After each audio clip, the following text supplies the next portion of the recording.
How to write essays so freaking good the admissions office feels stupid rejecting you. The truth about admissions officers is they read hundreds of essays every week, and most of them sound absolutely the same, and that is why most applicants get ignored during the applications process. But yours can make them stop and make them think for a while, gosh, rejecting this student would be absolutely stupid. So in this video, I've prepared for you full roadmap and vision of how to write the best essays, unnoticeable mistakes that cost you admission to Ivy schools, and the pro tips that use top 1% applicants. And in the very end, I'll be giving you 100 successful essays that got into Ivy schools that I've used personally in my applications process that has helped me get into Ivy schools. So talking about myself, my name is Yaroslav. I am an international student from Kazakhstan. I got admitted into 15 top universities, including Ivy League schools. And nowadays I have my own college admissions consulting company, and my results are 623 offers for me and my students from top universities, 62 offers for summer programs, and currently I am the fastest growing educational expert on the Instagram. So for this video specifically, in my entire life, I've analyzed 100 plus Ivy League admitted essays, and I'll be sharing some of my valuable insights in this video. So the truth about writing essays is you don't need to have climbed Mount Everest. You don't need to have cured cancer in your basement. You don't need to have experienced the death of your parents or whatever, any kind of dramatic things in your life. What you need is just tell your story in a way that feels real, unique, and unforgettable. The Ivy level essays in the end of the video that I will share with you will absolutely prove this point. So before diving into the roadmap of how to write the best essays, into the pro tips, let's look at the biggest mistakes that 99% of all the students make. So most essays fail because they are filled with cliché. So what are the cliches that I see in most students? So those are like, oh, I overcame an adversity and blah blah blah. From childhood I was passionate about blah blah blah, and that I was born to, I was meant to, and all of that cliche phrases. So why even use those kind of words? Why even use these kind of phrases in 2026? Like, what is the problem with all of that?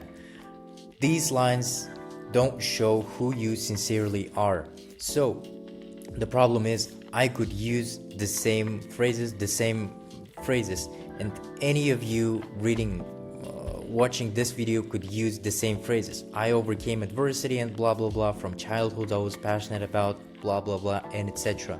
So that doesn't differentiate you from other applicants, and that is your problem.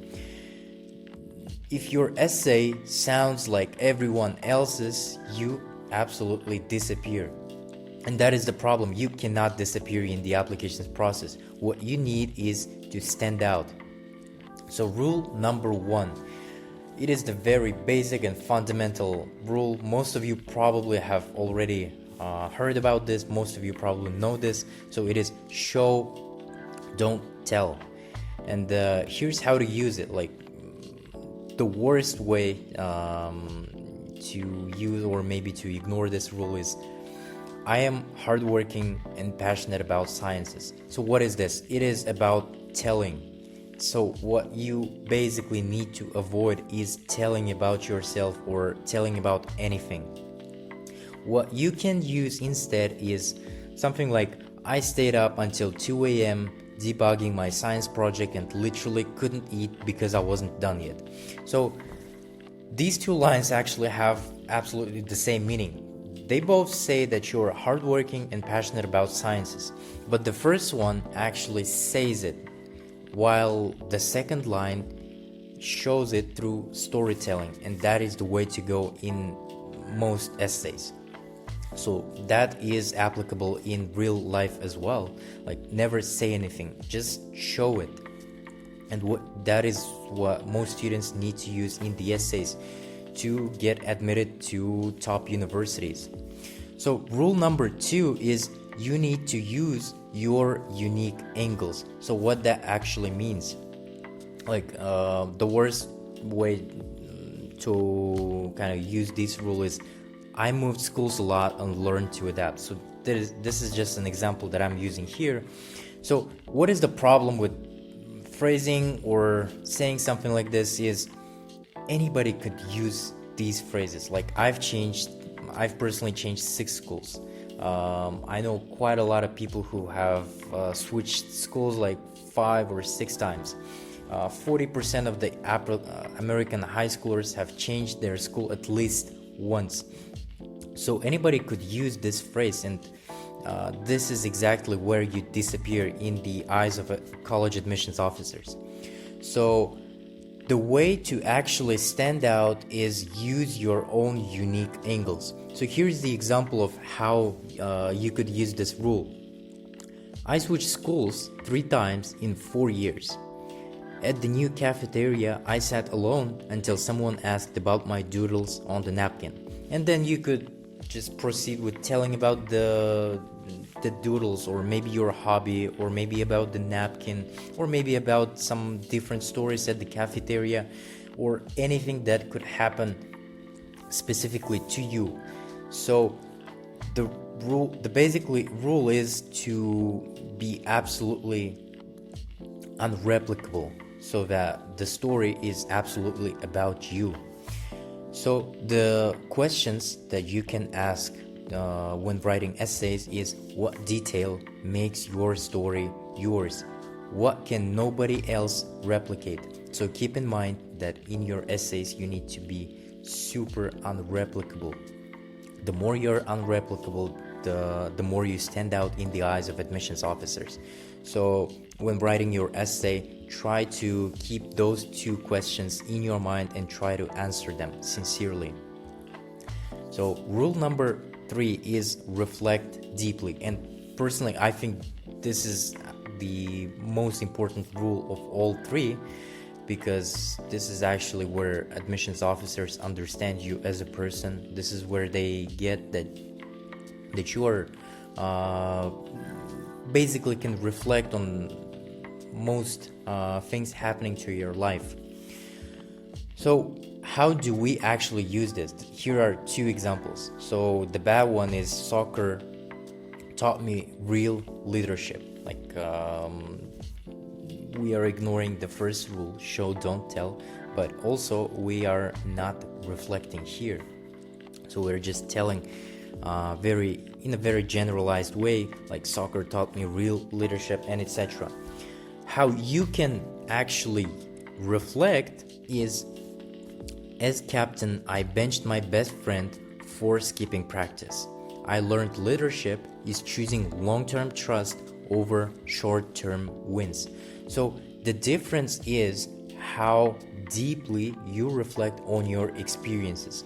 So in the very first example, you see that it's not that kind of deep, like I could use this reflection style, or maybe anyone watching this video could. But this kind of reflection in the second example just shows the depth of your mind, how deeply you can reflect, and how smart you actually are as a person, and what kind of lessons you can extract from things happening in your life, and etc. So when trying to apply this rule, try to answer this kind of questions that I have personally come up with. So the first one is like, what belief of mine changed here? So maybe something happened to you, maybe some kind of adversity, maybe some kind of unique situation in your life, unreplicable, and etc. So instead of just telling your story, try to reflect in the very end, or maybe throughout your story, what belief of yours changed as a result of that situation. What tension did I notice? Like what was your initial belief, and how did your belief change afterwards, and what was the tension during that process? What did I do differently the next time? So this actually shows your growth. What principle guides me now? This is kind of the same. Like, you need to show your growth, your mindset, and where is the evidence that I changed. So again, using the first principle, show, don't tell. You need to show how exactly you changed. So just by storytelling, or maybe giving some kind of evidence that your mindset or you as a person changed. And lastly, the secret sauce about writing any essay is about sincerity. So this is probably the most important thing for most students, is they try to fake what they want to write about, or how they want to appear in front of college admissions officers. But most actually avoid this golden rule is sincerity. You just need to be yourself. So the world doesn't need another bland essay. It needs your essay, however boring it is, or however you think banal that essay can be, or whatever. Honest, vivid, unforgettable, but sincere. Sincerity is absolutely vital for your essay to stand out. So sometimes that is what I tell most of my students who I work with. Sometimes the story about how you caught a flu can be more interesting than the story about saving the world. So basically, you don't need to fake anything, you don't need to make up stories. What you need is use basically those three rules: is show, don't tell. You need to reflect deeply, and you need to use your unique angles, and that is how you write the absolutely winning essays. And leaning back to what I said in the very first, you don't need to have climbed Mount Everest, you don't need to have cured cancer or whatever. You could write absolutely about anything, as long as it is sincere, and as long as the story is about you and your growth. So, as I promised in the beginning of this video, I am giving away the list of successful essays that got into Ivy League. So I will be leaving the link in the description. You can access it in the WhatsApp chat, where I will be giving some valuable insights and other materials that you can use in your applications process. So see you soon.